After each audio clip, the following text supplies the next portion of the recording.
Good morning, everyone.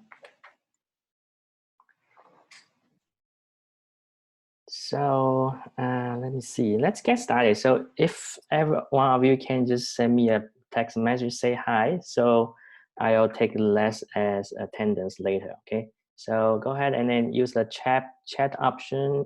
Send hi to me. Then we'll get started.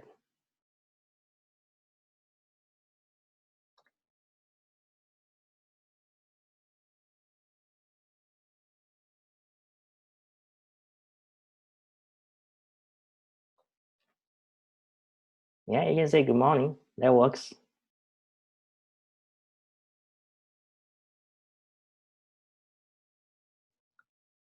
All right.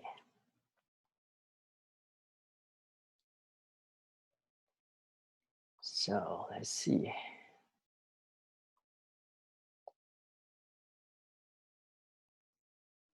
All right, so let's get started while you guys are still saying hi to me. So first, a few announcements or reminder on the schedules, on the plannings we have for the upcoming weeks. Okay, so homework 7 is due tonight. Some of you guys have finished that, and some of you guys still working on that. Okay, so it's due midnight tonight. Make sure you get some time to do the work today. So the next homework will be due 6 days after number 7 is due. Okay, so we lose a few days, kind of like almost 1 week during the transition. So we need to make up some ground over here. So it's not 7 days after assign. It's available after 7 is due midnight. Okay, so starting from midnight, homework 8 will be available. Okay. And then, so I already assigned it, but it's not available yet, but it will be available at that point. Homework 9 will be due, again, 6 days after homework 8 is due, okay, similar fashion.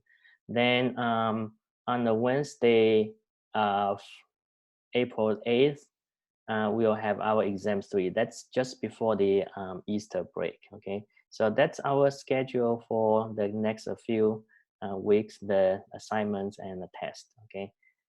The next thing I would like to talk about is about the lab, okay? So I have set up 2 lab Zoom meetings. So one on Wednesday, one on Friday, okay? I have asked some the Friday section to see if you guys can join the Wednesday lab, but looks like a few of you guys would still have to stay on the Friday section. So at this point, I will still have 2 sections available for you guys, but you guys can you can feel free to join the one you like. Okay, so if you're on Wednesday lab, if you want to go to a Friday lab, that's fine. You can go there. Okay, so but it has like 2 different links, like the meeting links. Okay, or maybe maybe I can make it just one link, so then you guys don't have to click back and forth. Okay, so forget about the link right now. I'll make the change after this class. Okay, so I will just set up one link, and then it will have meetings on Wednesday and Friday. So it will only have one link, the same link. I also put the link on the Moodle section of the labs. So currently there are 2 separate links. Okay, so after today's class, I will change them into just one. Okay, so I will combine the 2 into one. Okay, so we'll have just one link. Okay, so you guys don't have to deal with so many links. Okay, so that's what I'm going to do later after the class. So again, if you are on Wednesday's lab section, you can join Fridays, vice versa, or you can stay. Okay, so whichever you think works best for you. Okay. As far as the lab, like how you guys will be working on the lab. So this is the plan here. So we'll still have you guys work as a group. Okay. So like again, usually you will have 2 of you work as one group or 3. Okay. So in some cases we would have to have 3. Okay. So you can stick with your original lab partner. So you can talk to your lab partner to see like which section you want to join, and then we can still work as one group. So what we are going to do here is we are now going to have a actual lab. So we'll only go through the to start with the lab. We'll go through the theory parts quickly, and then we'll watch a demo video, and then we will just assume we have done the lab. Okay, so after that, I will give you guys the data for you to analyze the data and then write your lab report. Okay, so we'll just assume you already done after that. Okay, so that's what we are going to do. All right. So any questions you guys might have on the lab? If you want to talk, just unmute yourself and then talk. Okay.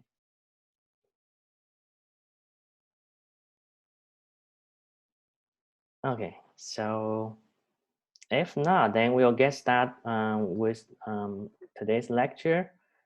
Today we'll be looking at chapter 23. Yeah, let me go back here. So 23, we'll be checking on chapter 23 today.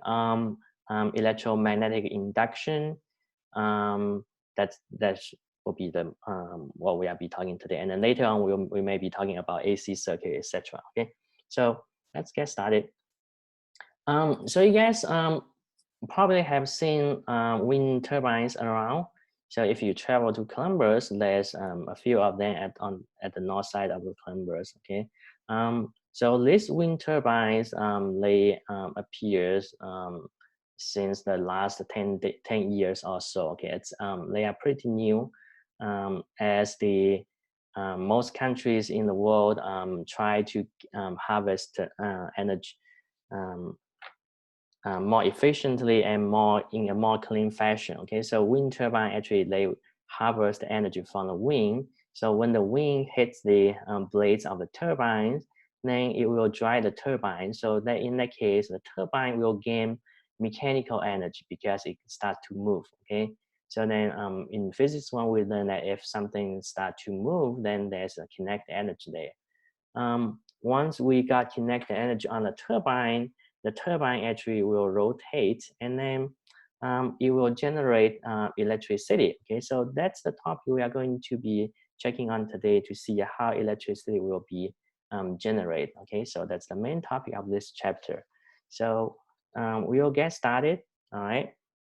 So I haven't done this before that, but let's take a look to see if we can see a demo here. Okay, so if you click on this link, okay, it will bring you to a YouTube site here. I already clicked that, so it's click on that, so it's here. So then I don't have to watch the ad that the YouTube comes with. Okay, so let's take a look. I don't know if this is going to work out fine, but let's try this. Prepare a circular coil out of copper wire. Connect it to electromagnetic induction. Prepare a circular coil out of copper wire. Connect the two ends of this coil to the two terminals of a sensitive galvanometer with the scale having 0 at the center. This closed circuit is shown in the diagram. Note that this circuit contains no source of electricity, and the galvanometer shows 0 reading initially. Take a bar magnet NS and move it swiftly towards the coil with its north pole facing the coil. You will observe a deflection in the galvanometer when the magnet is moving. The deflection indicates that current is set up in the coil. Now, move the magnet away from the coil. The galvanometer shows again a deflection, but in the opposite direction. This means current is set up in the opposite direction. If you hold the magnet with its south pole facing the coil and repeat the above steps, the deflections are again observed, but are reversed. Similarly, motion of the coil itself also produces deflections in the galvanometer when the magnet is kept stationary. Do you observe any deflections when you just hold the magnet stationary near the coil at rest? No. A relative motion of the magnet and the coil produces the current in the coil. The current produced by a relative motion of the coil or the magnet is called an induced current and is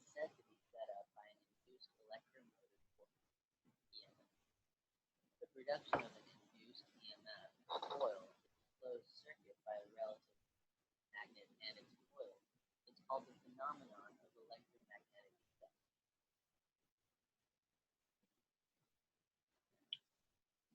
All right.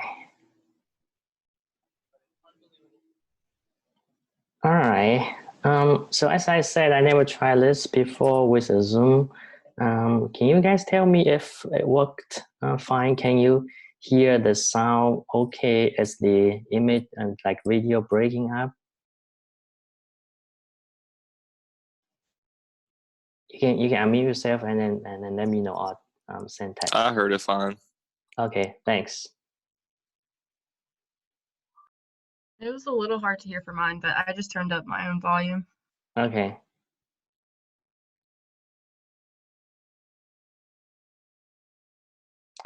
All right. So I guess so it may just work just fine. I tried yesterday with my wife.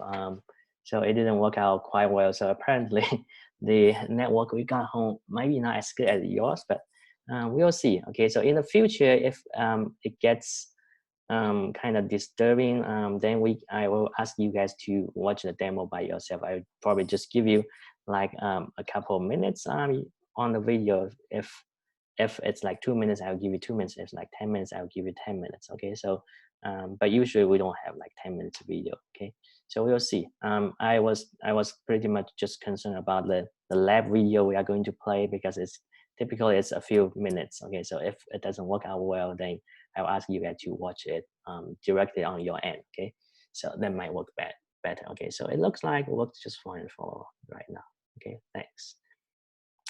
All right, so let's go back here on the PowerPoint slide here. So the one we just saw on the video, it's similar to if you have a coil like this, and this is a galvanometer here. Okay, so at a galvanometer, it's a device that actually detects the current very sensitively. Okay, so that means if you only send a small current through the circuit, then the galvanometer will be able to detect it. Okay, usually for a normal ammeter, it's not as sensitive as a galvanometer. Okay, so just if you guys just wondering what's the difference between the two, so this one is very sensitive. Okay, now if you have a bar magnetic here, if I'm approaching this coil through the center of it, okay, so when the magnetic is moving towards or out of it, then you will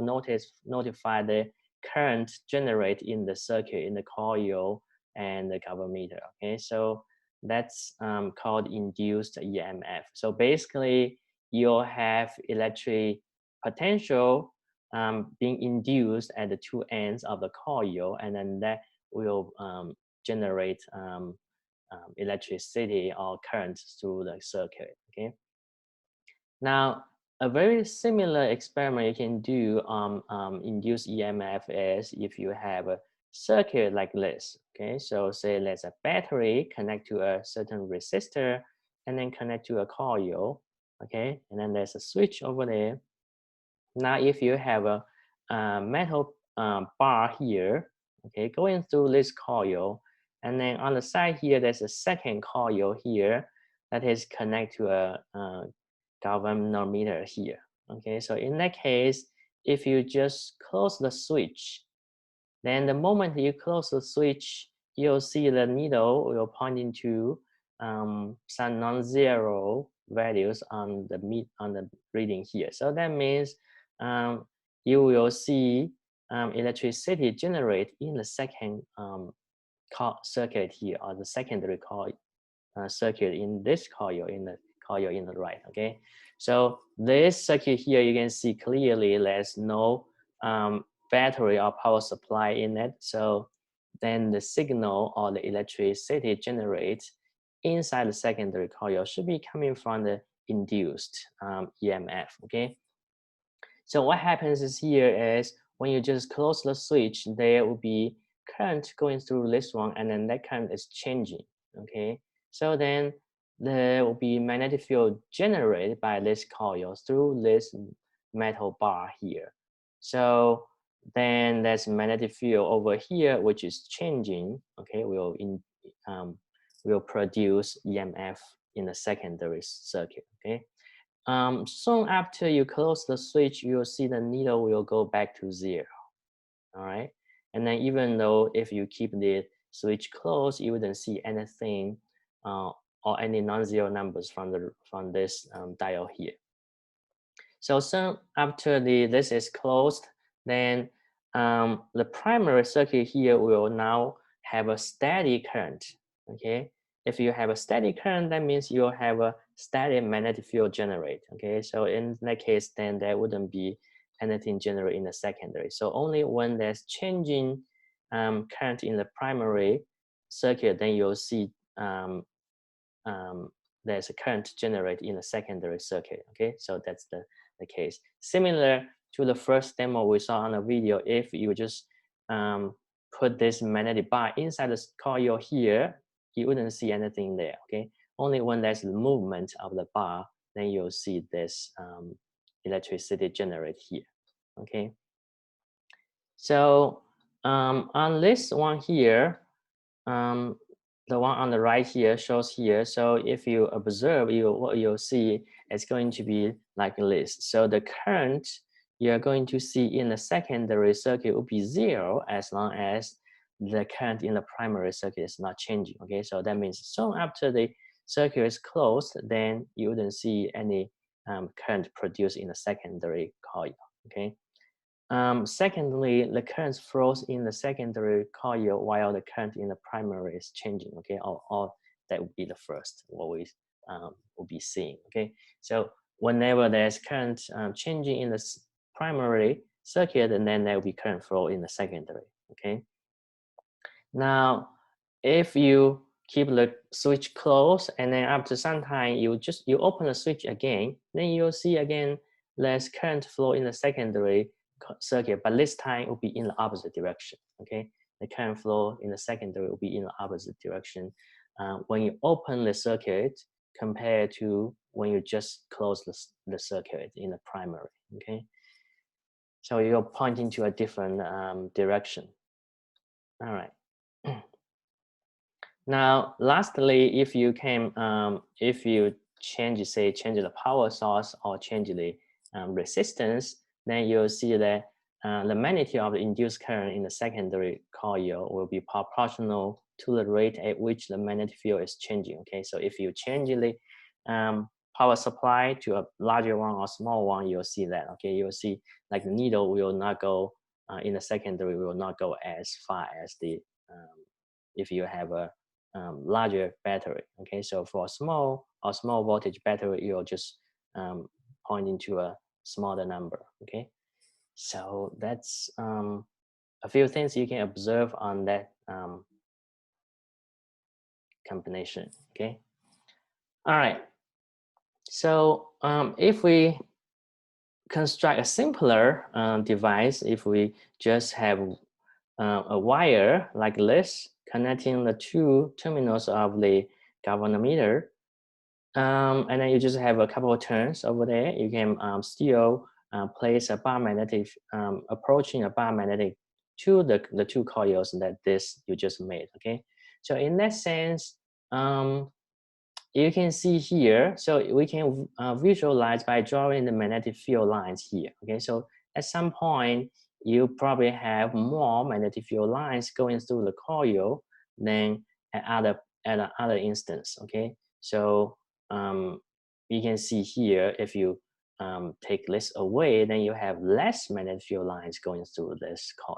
Okay, so by doing that, you can see we can do this demo in the actual class, that would be nice. But if not, then we just have to look at the figures here. Okay, but this can be demonstrated. Okay, so in that sense, you can see if there's more magnetic field lines going through the coil, that means there's stronger field going through the coil. Okay, in that case, if the number of field lines going through the coil is changing, then you will have current produced. Okay, so that tells you something about the current produced. It has something to do with the magnetic field, the strength of it. Okay, So indeed, there's this quantity you want to look at to determine the current, the induced EMF or the induced current. So this quantity is called magnetic flux. Okay, so just similar to what we define when we talk about electric flux. So a magnetic flux is defined as the B field, the magnetic field, okay, cosine of theta times A will be the area of the, say, if this is coil, it's this square coil, then it has this area over here, okay? Now the angle theta will be the angle between the magnetic field and the normal direction of the area of the coil, okay? So that's the angle. And then it has a cosine. So you can imagine if you are taking cosine of it because you are taking this component of the B field, okay? And then the other component will be B sine, will be perpendicular to the normal direction or parallel to the normal, to the surface. So then that will not have any flux, okay? So only the ones, the component that go right through the surface or perpendicular to the surface will have contribution to the flux. The one that is parallel to the surface then will not have contribution to the flux, okay? So, and then at the end, this can be rewritten as B times A times cosine theta, okay? So that's the flux, all right, depending on what's your angle. So you can see the flux is dependent of the magnetic field. It's also dependent of area. If you have larger area, then you'll get more flux, okay? And then the angle of theta. So if this B is perpendicular to the surface, that means angle is 0, okay? So then cosine of 0 will be 1, okay? So if that's the case. And then if is the magnetic field is perpendicular to the normal direction, then it's 90 degrees. So then its cosine 90 will be 0, right? Magnetic flux has a SI unit of Tesla times meter squared. So Tesla comes from magnetic field, and then meter squared comes from the area, okay? It's also called Weber or WB, okay? So that's the flux, definition of flux, okay? And if you have any change in magnetic flux, then you'll have induced EMF in the coil, okay? So that's what caused the induced EMF, okay? So if you look at this expression for flux, so you can see if B field is changing, then you'll have induced EMF, okay? So also, if you have area that is changing, okay? So in some cases, you can have the coil that has changing area, so then that will cause induced EMF, okay? So either this guy or this guy. Or if you have angle changing, then you'll have induced EMF, okay? So 3 things you can do to induce EMF. So one is by change the magnetic field, or change the area, or change the angle between the two, okay? Between the magnetic field and the surface normal direction of the coil, okay? So 3 things you can do to induce an EMF. All right, let's take a look on the first example of the day on magnetic flux. All right, so I will give you guys a couple minutes to work on this, okay? I'll get started. And then if you have your answer, you can send text to me, okay? Then we'll look at the solution in just a couple minutes.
All right, so we will take a look at this one together. So this one says a magnetic field is oriented at the angle of 67 to the normal of the rectangular area, okay? So it says the area is the rectangular area of 5.9, probably this is 5.9 over here, and then 7.8 on the other side, okay? In centimeters, all right? Now the normal direction is this one here. If this magnetic field is having an angle of 67 degrees to it, so it goes in that way. This guy is 67 degrees, okay? Then that's the what we have defined as the angle theta, okay? So angle theta is equal to 67 degrees, okay? You probably want to pay attention how the wording is given. So in this case, it's exactly theta. So sometimes it may say the magnetic field is oriented at angle of 67 degrees to the rectangular plane. Okay, so that means it's this angle. Okay, instead of the angle you wanted. Okay, so pay attention to how the wording is being constructed. So sometimes you might have that is not given as theta, but instead you can use that information to find theta. Okay, so if this is the case, at 67, then your theta will be equal to 90 degree minus the phi. Okay, if this angle is given, okay, then you'll be using that one. But that's not the case in this problem. But you still want to pay attention when you look at particular problem. Also here, the rectangular area is given dimensions in centimeters by centimeters. Okay, so you want to convert them into meters. Okay, so that's the other thing you want to pay attention to. But the area then can be calculated as 5.9 centimeters multiplied by 7.8 centimeters. Okay, then we can convert centimeter square to meters by multiply by 10 to the minus 4. Okay, that will give you in meter square. Okay, whatever in meter square. So then you don't worry about the centimeters. All right.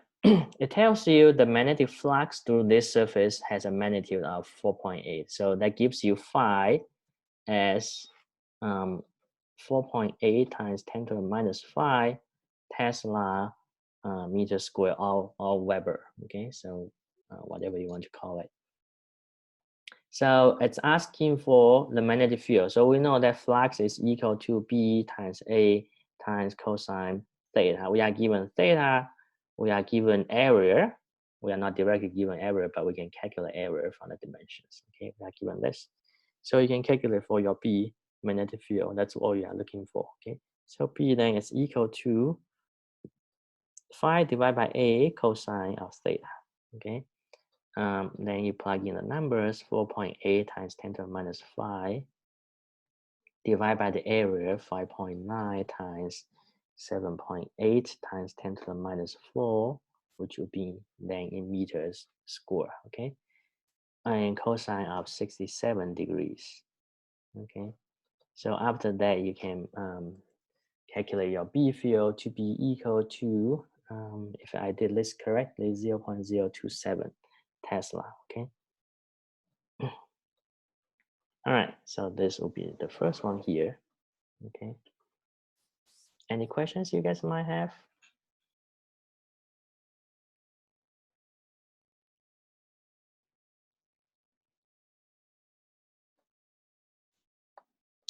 So if not, then let's move on, okay? We will check on the second section here on the Faraday's law of induction called Lenz's law, okay? So we said if we have changing magnetic flux, then there will be induced EMF, okay? So if we put that into equation, then this is the equation it's going to be look like, okay? So induced EMF, we use this symbol epsilon, okay? A lot of times you can also see people use V, just stands for voltage, because EMF is voltage, okay? So it doesn't matter, but it's going to be equal to minus M here. So this N stands for number of turns of coils, okay? So usually you don't sometimes you have one coil, then n is equal to 1. Sometimes you have multiple coils, okay, then n is equal to the number of coils, say 10 here, then it's 10.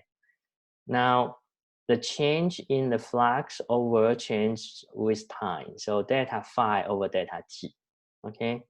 So delta phi means you are doing phi final minus phi initial, and then t final minus t initial, okay? So this is the equation here, and there's a negative sign over here in front of it, okay? So most of the cases, you'll be just looking at the magnitude of it, so you don't have to worry about the negative sign, okay? But we'll see what the negative sign means, okay, in the coming slides. So for the application of induced EMF, okay, so if you guys play guitar or similar instrument, or if you simply like to sing, say you're doing karaoke, okay, karaoke actually is very popular in Asia, okay. So I remember whenever there's a party going outside, most of them will go to having karaoke and singing. But whatever. So if say that this is a guitar stream, okay. So if you want to amplify the music played by guitar, then usually this is what it's going to have. Okay, so if you have an electric guitar, then there's a pickup there. So you can click on this one after the class to see how is this working. Okay, it's a pretty good video on YouTube about how guitars pickup is working. So you can click on that one. Okay, and then so portion of the so this is just one of the guitar string. So portion of it will be magnetized. Okay, so that means this is a portion that can be magnetized by and bar magnetic. Okay, so then there's this permanent magnet. When this is close to this guy, then this one is magnetized. Okay, so when you play guitar, so then guitar will vibrate back and forth, back and forth. Okay, so then you will have interaction with this permanent magnet. Okay, so then push this guy back and forth, back and forth. Okay, so if you have bar magnetic that's moving inside the coil, then there will be induced EMF produced by this coil. Okay, so then the coil will be connected to the amplifier. Okay, it will pick up the music played by the guitar, and then you can hear it. Okay, so you can again click on the video to check on the details of that. Okay, but that's the working mechanism of it. Okay. Now also, if you, as I say, if you like to sing, you probably will use a microphone. So in a microphone here, there's this diaphragm here. When the sound comes in, so sound will push the air back and forth. Okay. Then the sound also pushes this diaphragm back and forth, back and forth. Okay. So the coil then, and in this case, is moving back and forth, back and forth. But this magnet is stationary. Okay, so you can move the magnet or you can move the coil either way to create a change in magnetic flux. So if this guy's moving back and forth, then there will be induced EMF generated in this coil. So then that's the signal that's your sound, your voice being picked up, voice signal being picked up by this coil, and then that will be sent to amplifier. Okay, so that's the working mechanism. Okay, so those are the two main types of the application of induced EMF. You can check later. Okay, so we'll take a look at the second example here of the day. Just how to calculate the magnitude of the induced EMF, or given the induced EMF, we can calculate other quantities. Okay, so let's take a look on here. This one says if you have single conducting loop of wire has area of 7.2 times 10 to the minus 2 meters square, and the resistance of 110 ohm is being this wire carries that resistance. Okay, it says perpendicular to the plane of the loop is a magnetic field strength of 0.88 Tesla. At what rate must this field change if the induced current in the loop is to be 0.43 amps? Okay. I'll give you guys again a couple of minutes to work on this, and then we will look at the solution together.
All right, so let's look at this one together, okay? So we know that induced EMF is equal to negative of change in flux over dt, and then there's a m in front of it. In this case, m is equal to 1 because it says this is just a single loop, okay? So then n equal to 1.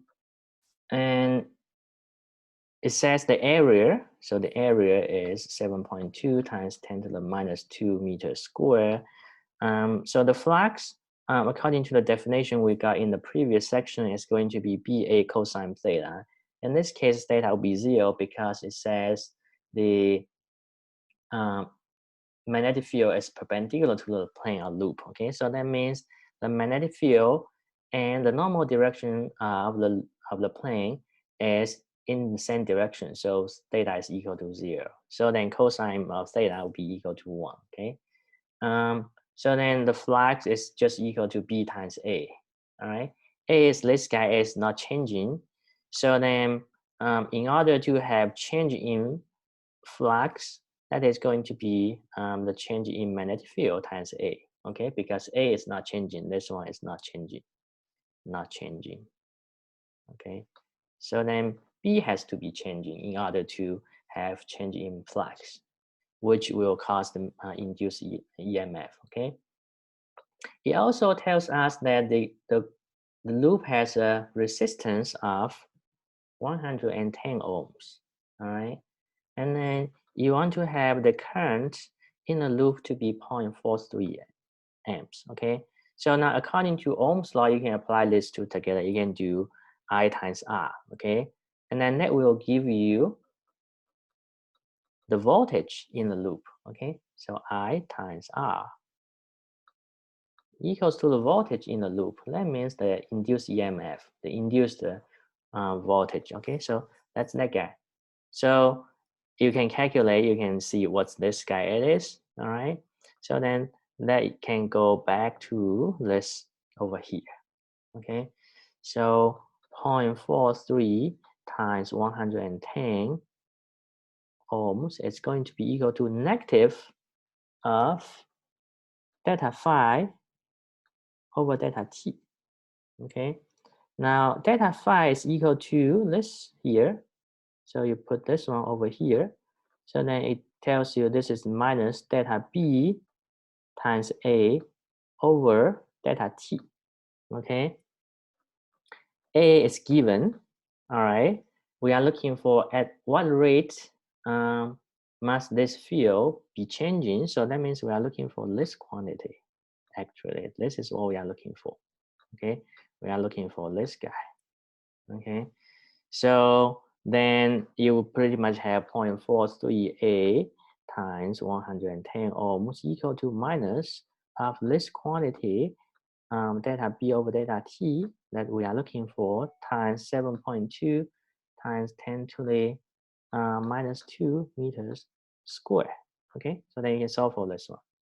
All right, so this one, this problem is a little bit complicated. You combine with the definition of flux, and then the induced EMF equation, and then also you are using the Ohm's law. Okay, so three concepts all together in this in this problem. So then, okay, but at the end, you combine the three, you get this equation here. You are looking for this quantity. Okay, so then delta B over delta T or minus of it is equal to 0.43 is times 110 almost divided by 7.2 times 10 to the negative 2, okay? And that would be equal to minus 6.6 times 10 to the 2 Tesla per second, or positive, sorry. But we are looking for the rate of changes. So this is what you are looking for. You just take the magnitude of it, okay? So this is on this guy here. All right. Any questions you guys might have on this one? I'll pause for a few seconds.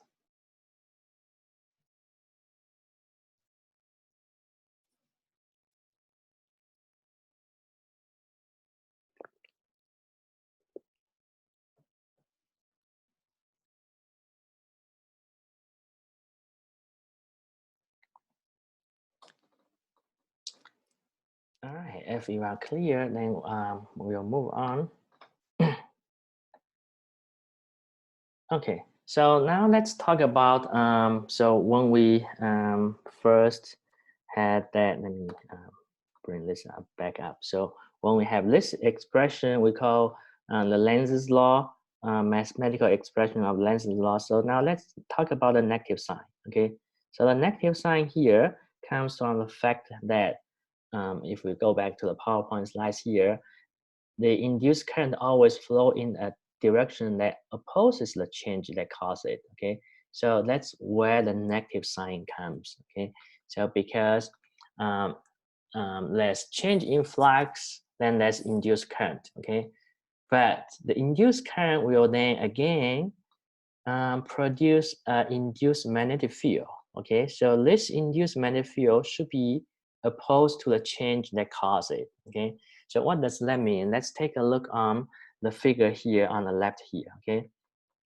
So if you have this magnet moving towards the coil, okay? So you can see then through the this coil here, the flux, if this guy is approaching it, then the flux will be increasing, right?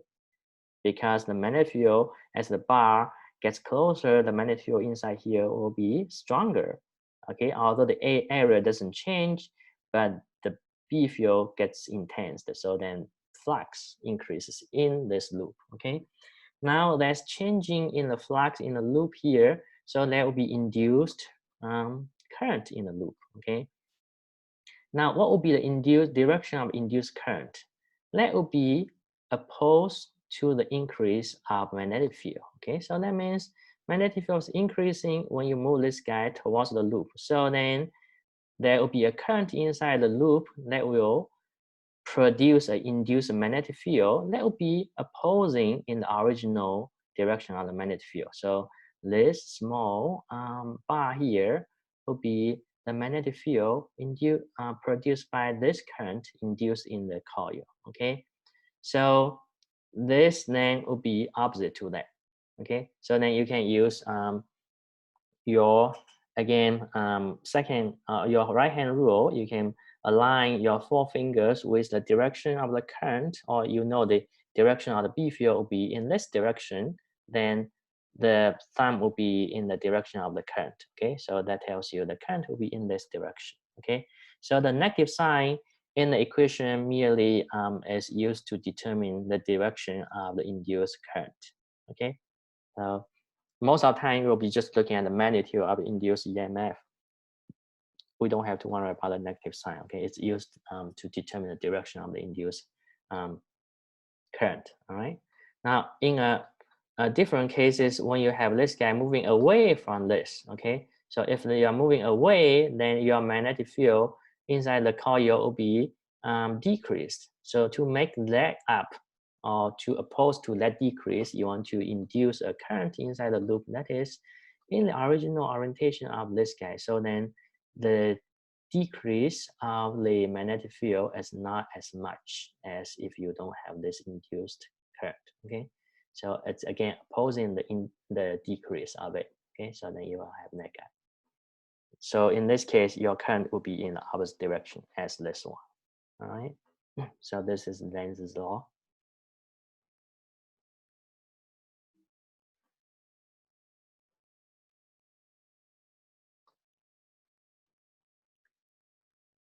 Okay. So again, this figure here gives you how to an example how to determine the induced current direction of induced current in the coil. Okay, so this is the induced direction of the current here. So if you have this guy that is approaching the coils, then the magnetic field created by the induced current will be opposed to that. Okay, in opposite direction. So then this is the direction of the field. So you are going to line your forefingers in the direction of the field. Then the thumb is going to be in the direction of the current.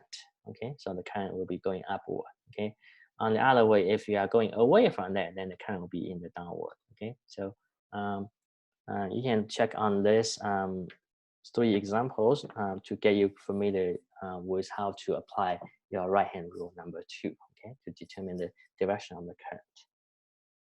All right.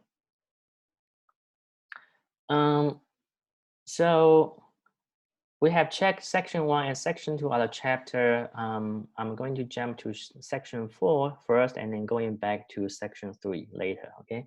So we will check section 4 here before we finish today's lecture here. So section 4 again is about the Lenz's law actually, okay?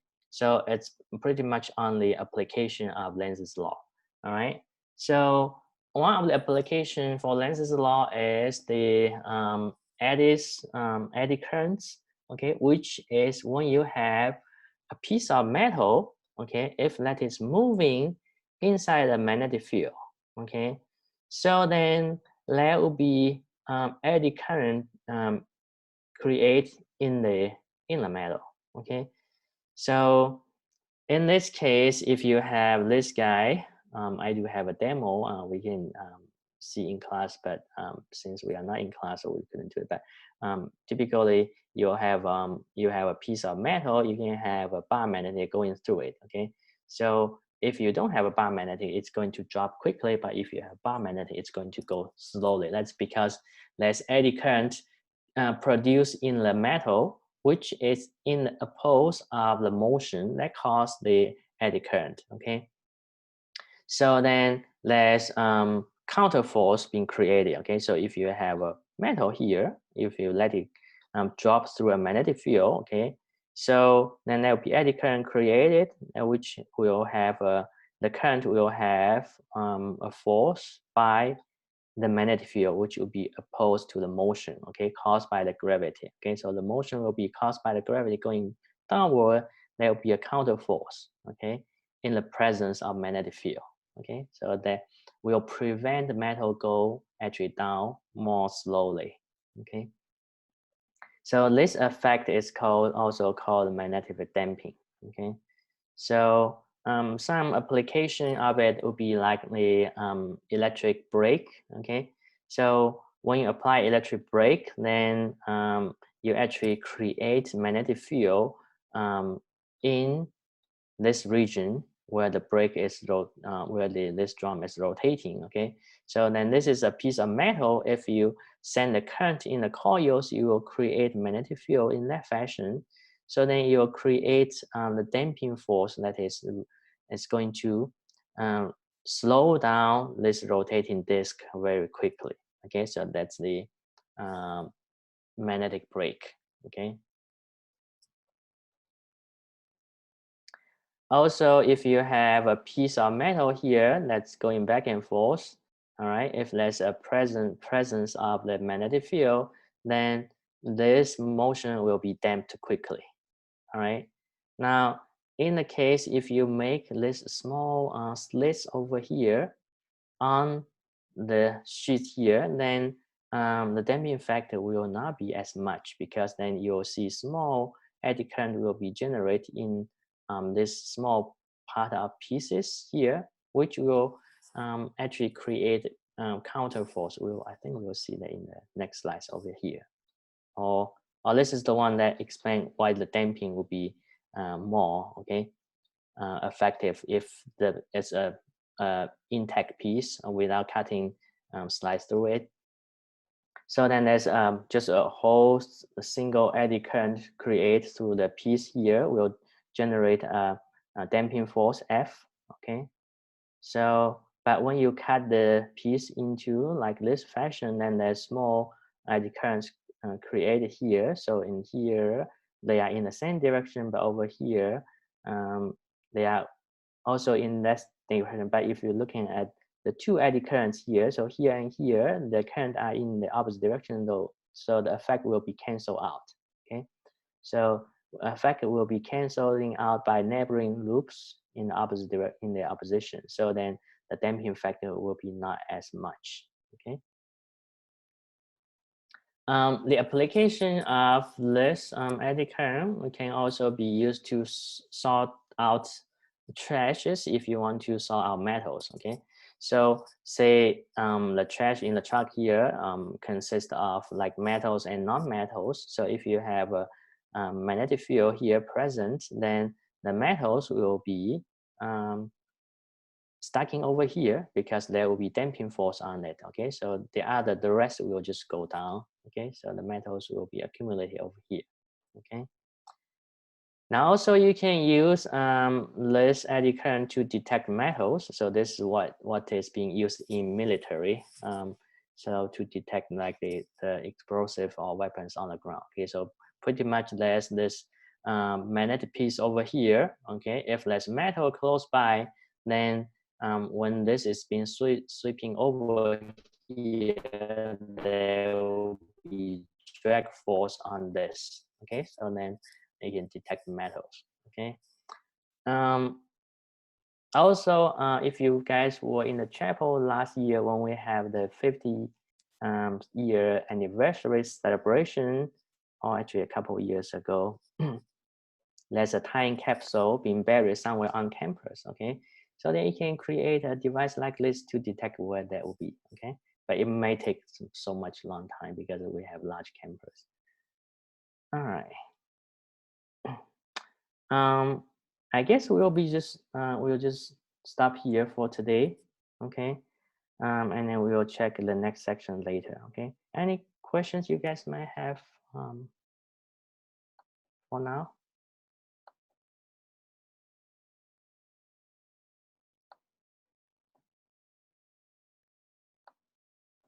So if you guys are good, then I'll see some of you guys in the afternoon section. Okay, for the lab. All right. So to join the lab section, I'll be changing the link also on this PowerPoint slide and then on the Moodle lab sections. Okay, so I'll create a new one and then you just click on that one. You'll be joining the link. Okay. So otherwise, I'll see you guys about some of you guys about 2 o'clock in the afternoon. See you guys.